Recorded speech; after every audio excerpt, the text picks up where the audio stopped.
Hey, what's up? This is Todd Smith, and I am back with another video. The K2 has officially arrived in the studio. Unfortunately, I'm not gonna have time to play with it this weekend. It just came in late yesterday afternoon. I have plans today with my family, so I'm not gonna be able to dig into it, but it's here. It has officially arrived, and I'm super amped to explore it. I wish I had all of today off so I could just spend my whole Sunday with it. That would be amazing. I'm not gonna call this a first impression video, but I will say, in terms of the build design, just like the Cat, it feels pretty much like every other Behringer synth of that, build. No sliders or anything on this one. A lot of knobs, some smaller knobs compared to the other units out there. But yeah, I'm amped. I'm super amped to explore this modulation section. It's not too user-friendly to send out to other gear. From what I hear, you can put an external in, which is pretty cool. So that's something I can probably do. I'll look into that. But it's again, if you have any, like, your favorite patching points on this synth, like what just a go-to that you really love, or your favorite modulation routing, feel free to share it in a comment down below, because I will definitely be kind of virgin of this synth when exploring it. So any tips of your favorite routings would be appreciated for sure.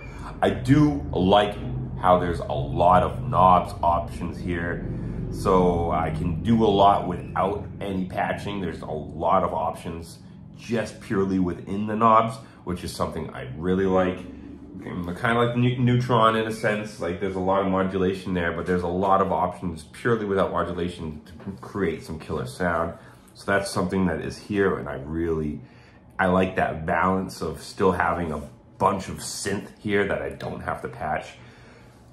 So yeah, super excited. I think it looks great. I think the black and gold looks stellar. It's typical Behringer through on the back.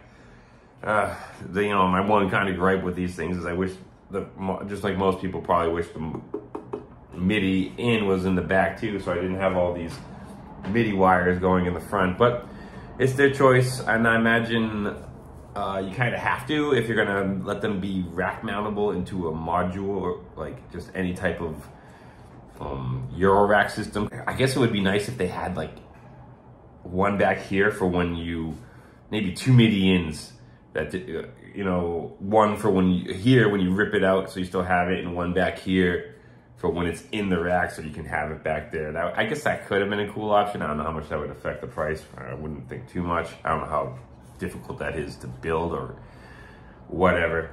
A lot of ranting on a synth I haven't really touched yet, but I really do like it in terms of just the initial look and feel, and I'm amped to explore this dark synth god, apparently, from what I hear. MS-20 clone Behringer K2 officially in the studio, guys. Expect to see a video about it, of first impressions, in the next few days. As always, I need to thank you very much for the support. Thank you to the Patreons. Thank you to people who buy my albums. An extra shout out to anyone who does that.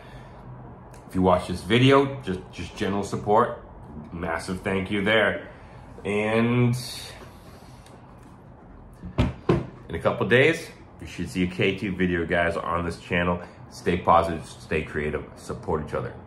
Peace.